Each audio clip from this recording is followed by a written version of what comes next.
What's up, you Lee haters? You know what my favorite story in the world is? Zero to hero. It doesn't matter if you're in the roofing business, if you're getting started going door to door. It doesn't matter if you're starting a boxing fitness franchise. Inside of this episode, I'm gonna give you a behind the scenes look at one of the best days I've had all year. This was our mastermind, and I wanna tell you, these success stories give me goosebumps. These are some of the most impactful men and people in my life, spiritually, physically, and when it comes to building wealth. And so inside of this episode, we're gonna go through one of my case studies that grew his business from 3 million in revenue to 20 million and 3 million in profit. He talks about how he did it through the first start without ads. His secret formula, selling bigger jobs. And if you're watching this, a lot of y'all are scared to grow, scared to hire, and that's what's got you limited. So many people are worried about what happens when they start their own company. That's a salesperson. And in case study number 2, my best friend that I spent 10 years recruiting into the business, who made $400,000 off of one job, started his own company and talks about the journey that we've been through as friends. Last but not least, we talk about case study number 3. This is a commercial closer. He's arguably the greatest roofing salesman, but sometimes becoming an 8-figure business owner means that you have to get rid of the salesman to become the CEO. And there's a wild card case study with my boxing coach, who's grew his gym with my social media marketing strategies. At all of our masterminds, we work out because look, dude, you're gonna get punched in the mouth in the roofing business, and what I want you to be prepared for is the ability to fight back. So we go through the workout, we go through the success stories. Y'all stay tuned. This is one of the best YouTubes we've ever created. Check it out.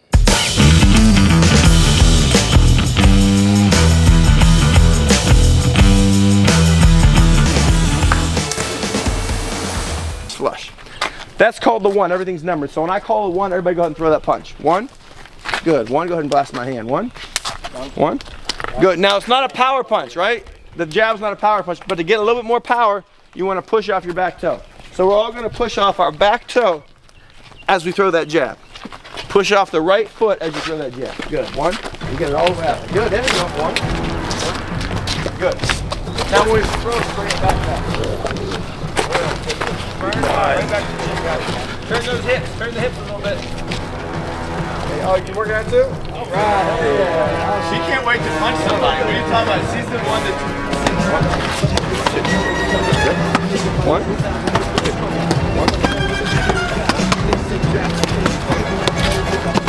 1. Chop up now, hooks, threes and fours, hooks, threes and fours, threes and fours, threes and fours. It will work, it has to work, it's scientific.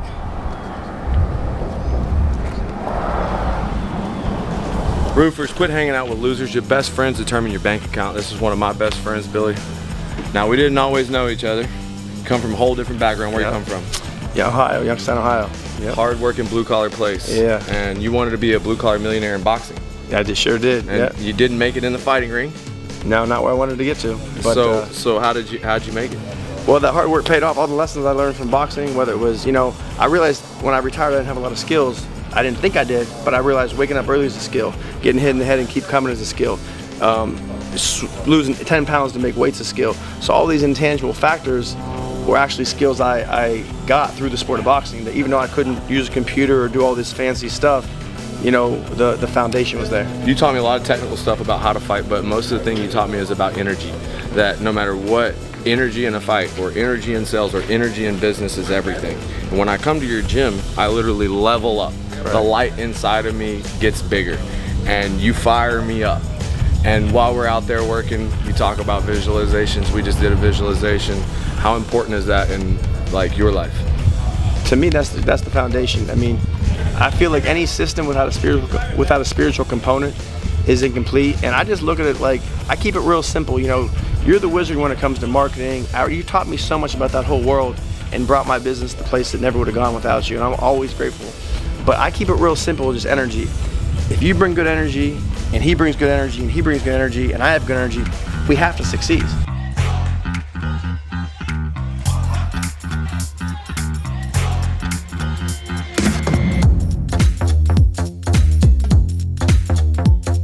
Right now, he's going to come up and kick us off. For those of you that don't know me, my name's Ryan, and I've been with the company for about a year now. In 6 days, I'll have a 1-year anniversary. I'll be speaking a little bit later on. I want to get to know each and every one of you guys, so I'm happy you're here. We appreciate you guys coming. Let's bring up Lee Haight with a big round of applause and kick this thing off. Man, I made a commitment to sell 100 roofs in 30 days while I planned for this mastermind, while I ran my company, while I did all the other shit on YouTube and fucking Instagram, which is a job in of itself. Yep, let's go. That's good shit. I only do this so that you see that it's possible and that you can do it too. Because when I met Grant and I sold him a roof and he was my first roof in Florida, I thought, this guy puts his pants on the same way I do. He made one comment to me and pissed me off forever. After I did the deal with him the next day, you know, I shook his hand, got the okay that if I could get his roof approved, he'd let me do it. I'm doing this power player interview and he's like fucking with me right before he goes live. He's like, man, I got an offer on that property. I'm gonna sell that shit. You know, that one that you wanna do, I'm gonna sell it. Okay. Then he's like, man, I've never had anybody that was privileged that just had everything given to them on my power players interview.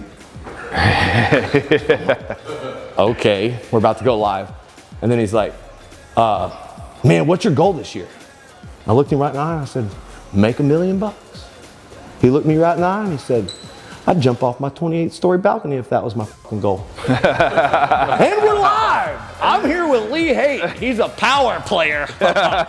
They're humble enough to come and learn that'll put themselves in a room full of like-minded individuals. And the power of the mastermind is that when two people with common goals get in the same room, just like when we got in the same truck and we're going back and forth and we're talking about things, dude, the thing is, it's not 1 + 1 = 2. It's 1 + 1 = 11. It's one of these things where it's a force multiplier of 10x. And now we've got all these people in here with a common goal. Who here wants to scale and exit their company for 8 figures? Yep. I see you, brother. You got your hand up inside of your head. You want to come to the next Scale and Exit Mastermind in Tampa, Florida. It's going down in January, and you're invited. Click the link below. You can get a copy of my roadmap that'll take you through step by step. You need more leads, more recruits. You need to sell retail, get a loan on every deal, and start selling for 40 to 50% margin. We'll give you the systems and processes that have gotten more than 400 million in results. More importantly, you will be at this mansion this January and we will break bread and help you level up.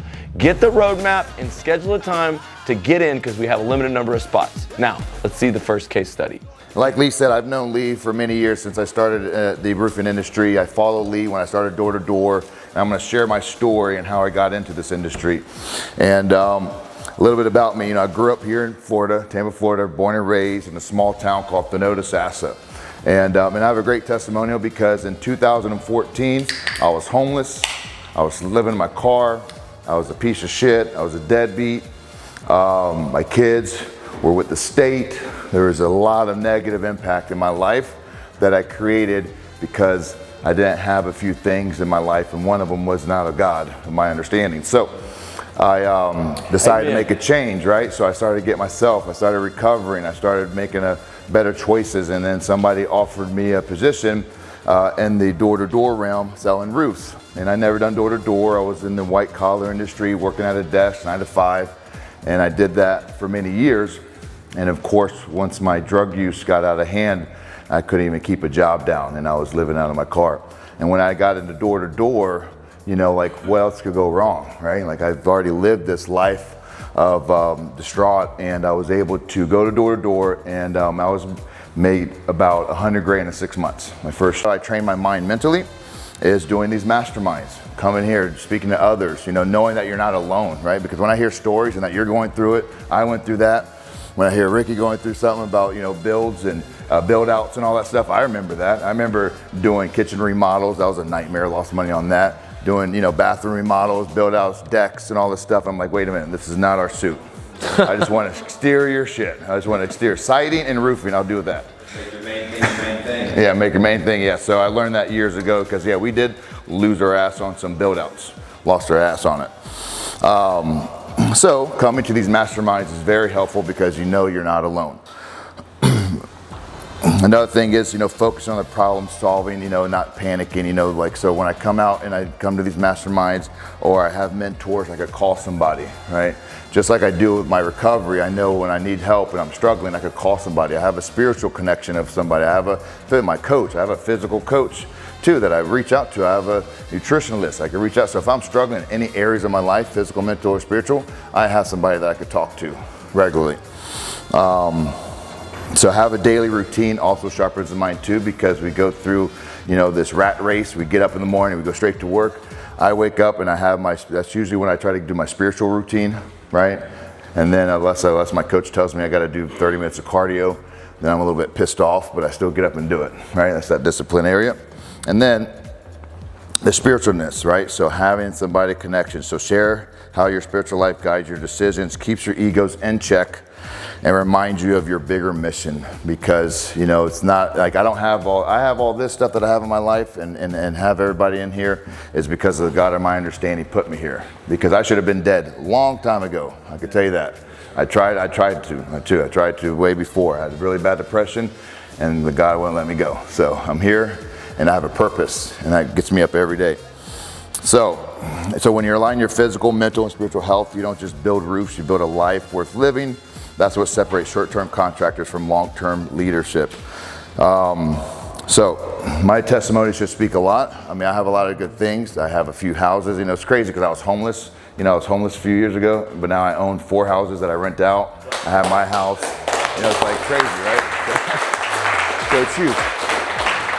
So it's amazing. This industry has changed my life for the better, and I owe it all to the God of my understanding. Has anybody, back to the commercial, I do want to touch on that, and I know Lee wants me to touch on that. Has anybody done any lunch and learns? Has anybody done any lunch and learns in here? You done one? What was your experience? It was good. It was a new rep. It wasn't directly commercial. It was an insurance broker, and his mom worked there, and he didn't really know what he was doing, so I went with him, and I was gonna let you talk. I don't think he said a word. I kind of ran the whole thing, but got a bunch of good referrals from it, and you can't go wrong doing those, especially when you get in front of HOAs and insurance brokers, any kind of good. How often do you do it? It was just the one time? I'm in a B&I chapter, so we'll do like spotlight events with other people in the chapter and have a bunch of different businesses come, but anytime you get a chance to, it's good to do. Anybody else? I have a question. How do you approach your lunch and learn life? So simple. Yeah, don't overthink. So all we do is just call. We either Google, or I'm on a couple community association groups, that you could sign up for, pay a fee, and then you could get lists of different property managers' names. But what I do is and other board members and commercial condo owners. But what I do is I just call them up. I have an inside sales team that calls them up and says, hey, this is so-and-so at Green Tech Roofing. We're actually working with some of other property managers for commercial roofs, and we'd like to come and give you a free lunch. What's a good day for you? What's a good time? Simple as that. Just keep it quick and simple. And everybody accepts a free lunch. I'm telling you. They're so excited. It's the most silliest thing they do, but they're like, oh, you're going to bring us free lunch? Like, we sure will. Even a quick addition, I get the guys to come to me, but you get more impact when you take the lunch to them. Yeah. And if you do more individual calls, you set up more individual meetings. If you go to their place of residence, it's the law of reciprocity. I mean, basically you're going out of your way to bring them food, and you're educating them on something that's going to help them help their clients. Correct. I have sent direct mail out to people, called them, invited them to an event. I mean, when it works, but it's Correct. Expensive. Yes, it is expensive. And what you're talking about, you can do for not that expensive. No, it's not, and it costs you, because you got to find out, you ask them how many property managers there are, they might tell you there's 10. I've done one as big as 20 in an office. Community associations, they're a large firm, they're all over Florida, and their firm had like 20 people in there, and I got 2 estimates we wrote from it. Because it takes time. Commercial is not something that you're going to go write an estimate and think you're going to close it that day. Right. It can take 6 months. It's building relationships, following up with them. Typically there's going to be 3 to 5 bids, because that's what the board requires, for them to get. And then they're going to narrow the list down on who they prefer. And it's all about present. And I always state to them, like, let me come and do you a presentation. I don't just want to give you an estimate. I want to give you a presentation. So then that presentation is me coming in there, either with an iPad, if they have a TV, and I do a full presentation of who we are. I create that value, and then then they have my estimate as well. So that way the board members sees who we are. They don't just see a bunch of numbers, and that creates the value. And I get a lot of like right now I'm the second. I got a $550,000 commercial job right now. There's 5 bids, and I'm the second on the list. And we're supposed to be we're going back and doing a discussion, and that's from a lunch and learn. So that's all it takes. Hell yeah. Yeah. Lunch and learns, law of reciprocity, buy a lot of lunches, educate, educate, educate, and then build your network. Your network is your net worth. John is probably on that list, the next to be worth multiple 8 figures. So these guys all want to be in your shoes. Yeah. So my experience, I've done it too, just like what me and Ricky talked about. I've done $15 million and was only like at a 4% net. Terrible year. Terrible. Wasn't watching the numbers. I had rogue sales reps. They were selling whatever they wanted to. And yeah, we got 20 reps, hoorah, but everybody was just everywhere selling whatever they wanted. And it was a bad mistake. I realized, so we had to cut the fat. We had to trim it. We had to lean out, right? We had to go in a little cut phase. We did that. Yes, we're doing now, a little bit less than we did last year, but my percent went up to 18 to 20%. Yeah. Knowing the numbers, you got to know the numbers. You got to have either an accountant. If you're not good with numbers, you got to have a fractional CFO. You got to have somebody that could tell you, hey, you need to sell your roofs at this amount. If you're at 20, like I know that if we go below 30%, we're breaking even. We're breaking even. We won't lose. We'll keep the doors open, but we're not going to go. So, but I didn't know that last year, and now I know that, and now our EBITDA has gone way high. So the numbers are good. And what is it? Revenue is for vanity. Profit is for sanity. Profit is for sanity. Yeah. So. Hey, give this man a round of applause. Hey. Real quick. When you started, you came to the first event. How much were you doing? Then I think the first year, because it was like 2018, right? Mm-hmm. Maybe 3 million, 4 million. But like you said, you could do 2 million on your own. The whole time he had a business partner. What expelled was that one job. I had a tile roof. This is how we grew so fast. It was in Hurricane Irma. We had that tile roof with like 600 squares. Never done a tile roof in my life, like here we are. I just signed this AOB.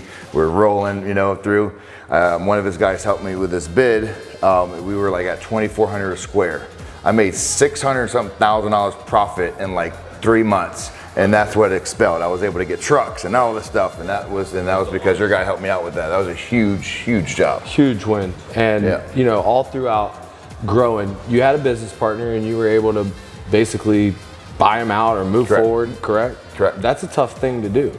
And navigating through that, what do you think? Because a lot of times the people that are the closest to you can sometimes be your biggest cancer. Correct. Yeah, obviously, if you have a business partner, you want to be on the same level. And when the insurance world was changing in our Florida market, and a lot of things were going retail, he had a different vision and I had a different vision, and so we kind of agreed to part ways because I like to sell roofs, and I could do retail. I could sell jobs. I know how to scope it out. I'm a licensed contractor. I enjoy building things, and so when he didn't really all he wanted to do was continue to sign a contingency, and I wanted to sell and build roofs, we separated. Yeah, but I mean, shoot, we talked about that many different times. Yeah, you saw it coming before. I saw it from the very jump. I'm like, what are you doing, bro? Like, like I said, we all get into business. We make some silly decisions, and that weren't always the best decisions. No, it was for your family. Just like these guys are who you built it with. You're going to give people the opportunity, but the reality is like being a roofing CEO, you have to make a lot of hard decisions and have a lot of hard conversations. Correct. Like this is not for the faint. No. Because basically you got to sometimes fire your friends. Yeah. And he's still your friend, right? Yeah. We actually did lunch a few weeks ago. Yeah. So whether it's your family or your friends, you have to understand that with great power becomes great responsibility. And it's your responsibility. It started, all you got to do to grow your roofing company is hire more salespeople and build the good ones into leaders. But you have to, the ones that don't align with your core values, you have to ask them to leave. Correct. That's sometimes the hardest part. Yep, so it's hire slow, fire fast. Yeah. But, hey, look, this guy right here has done some legendary things. Let's give him a round of applause. Thank you, man. Man, big thing about commercial is sometimes they're your best recruits are the people that are your best friends. So I don't know who you have that are close to you that you don't have in your company right now, but you can't be afraid to hire your friends or hire your family, because sometimes those are the best people. And I know sometimes it's scary and it's hard because we've been through a lot as friends and business partners. But the reality is like for 10 years, I tried to get you into roofing, right? I mean, every time I saw him, that's always talking about roofing, this, roofing that. You know, oh, you got to try this. You make this much money, and I was making good money, and you know, I was on my own little blinders, on my own mission.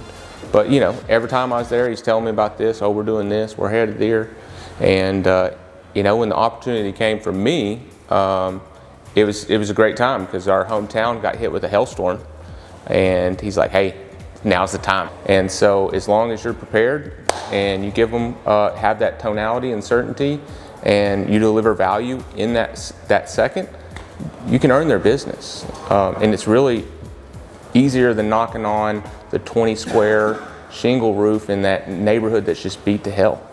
Going from 50 to 100, that's where I'm at right now. And it's really hard. But I can tell you that one of the ways that I get through the hard part is the power of the mastermind. I'm the biggest student of this mastermind. I'm the biggest person that benefits from learning from everyone. And it's been, you know, we did coaching every week for how many weeks? Long time, years. We called it Blue Collar Church. And I had to take a whole year off to get my platform right. 8 insurance companies went out of business.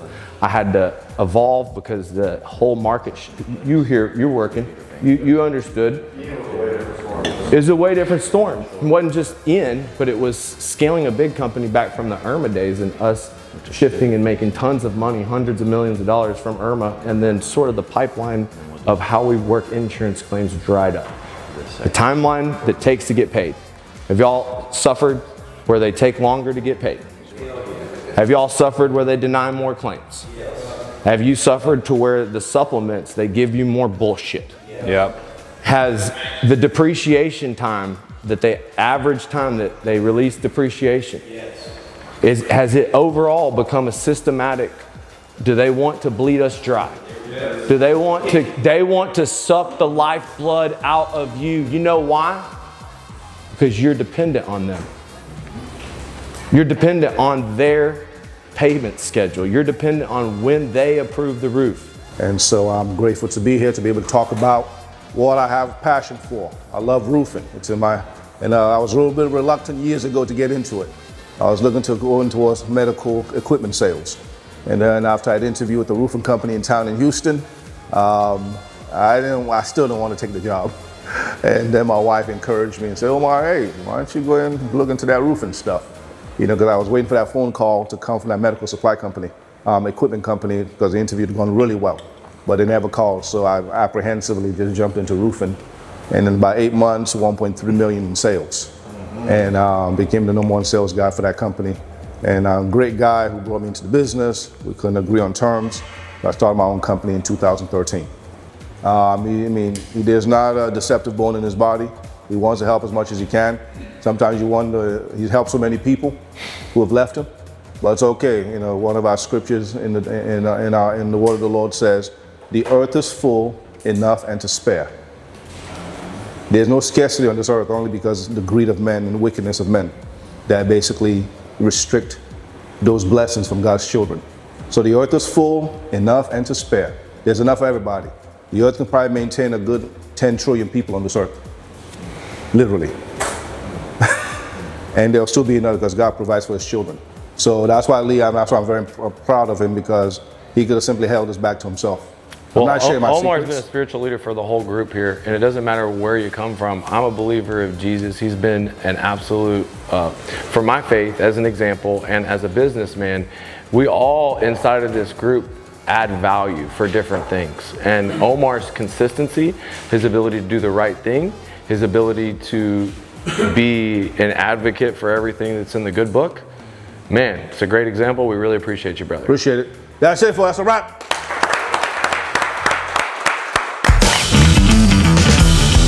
Oh, roofers, roofers, you know you missed out on that one. That was hot. You didn't even see the insurance to retail pitch. You didn't even see how we get leads for 30 bucks a lead using AI. You didn't even see our recruiting funnel and how we just get top performers in the door lining up all the way around the street. If you are a $1 to $5 million roofer, just think about, we could be bros, dude. We could have been hanging out, doing boxing fitness, getting you to the next level. When John Franco first came in, dude, he didn't look like that. He wasn't making $3 million in profit, he was doing $3 million in sales. And now he's a bodybuilding machine.